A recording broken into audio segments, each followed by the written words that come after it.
So, Nuzlocke?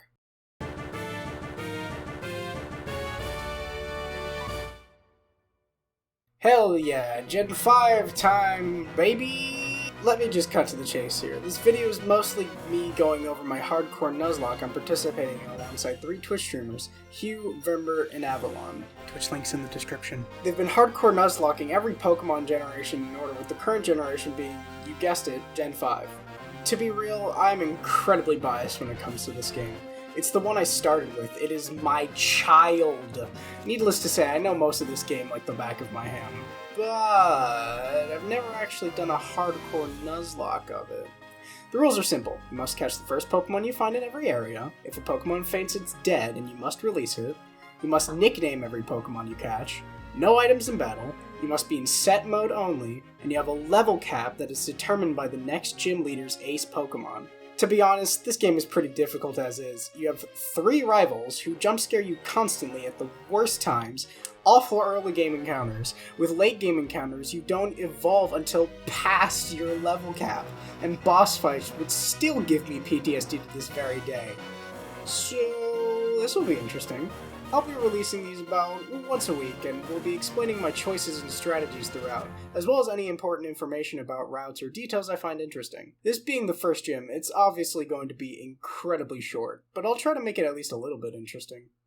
Our journey begins with the hottest professor, fight me, breaking into my home to give me free stuff. Hey, I'm not complaining. I beat up Bianca and Sharon by spamming tackle at them, and already we have interesting facts I want to point out. The first one being that your first rival doesn't give you enough XP to level up before fighting your second rival to give you an unfair advantage, which is honestly really cool considering the current state of Pokemon. The second is that tackle actually got buffed from Generation 4, getting buffed to 100% accuracy 50 base power move instead of a 95% accurate 35 base power move. This is both really cool and an absolute nightmare in the early game, but we're getting ahead of ourselves. I checked my Tepig's nature and it turns out to be Brave Nature, which increases attack and lowers speed. I'm allowed to reset up to 3 times, but honestly, Emperor isn't meant to be a speed demon, so I'll take the positive attack. I name it Bromane. Right now, we might as well go over the encounters because there are only going to be 2 before the next gym, so I might as well get them out of the way.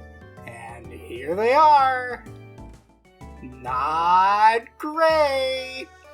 Let's go over them. Patrat is only good this early on because of buff tackle getting stabbed, which combined with its pretty decent attack stat this early on, can lead to very, very easy early game deaths when facing more than one of them. But owning one yourself, it falls off pretty quickly while only gaining 2 good moves, being Super Fang and Hypnosis. Lillipup also gains more from the normal type stab, and is honestly the best encounter you can get from these 2 areas. That is, if you get the Intimidate ability from the 2 potential ones it can get after evolving into Herdier.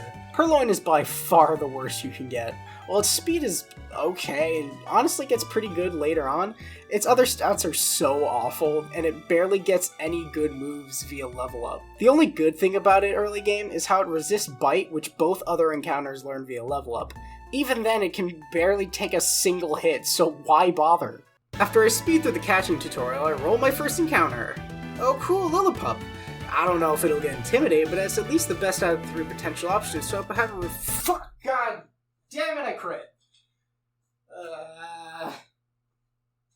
It's fine, I'm fine. I speed ahead through more tutorials and the cutscene with literal Satan leading his organization PETA in the town square before being challenged by N. Fun fact, N actually has a custom text box speed that is faster than the maximum speed option, which is why Charon points out how he's talking too fast. After beating the shit out of his cat, I walk to the next route to get the running shoes and sprint to the next encounter with Purloin. God damn it.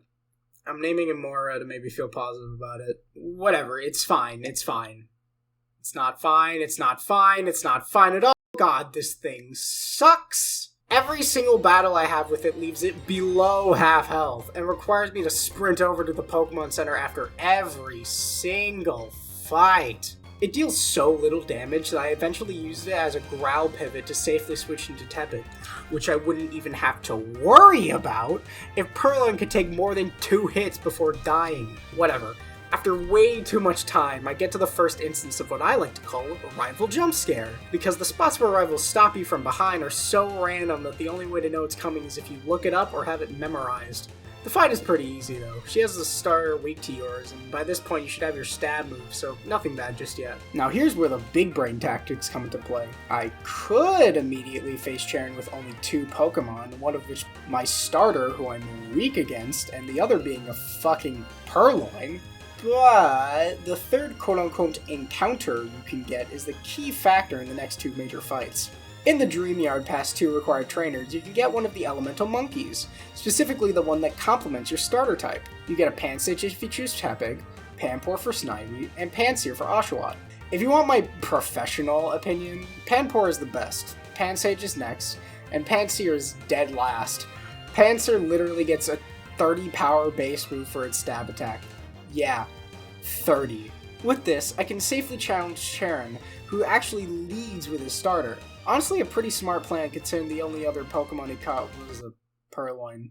To reduce the future grind, I decided to challenge the gym trainers to get a good amount of XP, and man, do these guys still hit hard. It's much easier now that I have 3 total Pokemon to switch with instead of just 2 though. After the 2 trainers are defeated, it's grind time, and by far the worst part of this entire game. You see, experience isn't static in this game. A level 10 Patrat isn't going to give you the same amount of XP to every Pokemon in your team. Instead, the game scales experience depending on how your Pokemon compare to the opposite of Pokemon level-wise. If you're around the same level, you'll get whatever base experience the Pokemon would normally give you. However, if your level is significantly higher or lower than the opponent, then the XP you gain gets dramatically lower or higher respectively. While there is a mechanic that can alleviate the grind just a tiny bit, we don't unlock that until after Gym 1, and the EXP share is only available in the 3rd gym area, so we'll get to it once we get to it. There's nothing really to note here in this hour of grinding, other than the multiple times that Moira became both simultaneously lucky and unlucky as all hell. You see, before the grind, Moira was taking on one of the gym traders, brought down to medium health, to which I decided to switch, only for the tackle that would have hit Moira to crit, meaning if I hadn't switched, she would have died right then and there. A bit later during the grind, this happened again! And then she crit twice in a row. And then she got crit herself soon after. What the hell is going on? After about an hour of grinding, I'm finally able to face off against the gym. I equip the 3 Oran Berries I was given to the 3 Mons I have and head off. Now you may be wondering, what type is the first gym leader? All I've seen are normal types. And to that I say, what type? Well, the type that you suck against most, of course. That's right. 3 different gym leaders, each with a Lillipup and an Ace that is the elemental monkey that is super effective against your starter. How cool is that? And let's note here that the gym is actually modeled after a restaurant. Keep that in mind as we continue forward. Anyways, the gym is actually pretty simple. Lillipup buffs itself with Work Up and tries to bite the hell out of you. If you don't take it out fast enough, it will kill you. Finally, the gym leader's ace can be taken out with your own monkey. Obviously not a very tough gym. I mean, come on, I spent an hour of grinding for 3 minutes of fighting. But being overly prepared with several years of Pokemon experience under your belt will do that. And that's it for now. I hope this was alright. Obviously not a very long video, but I think I'm having fun with it so far.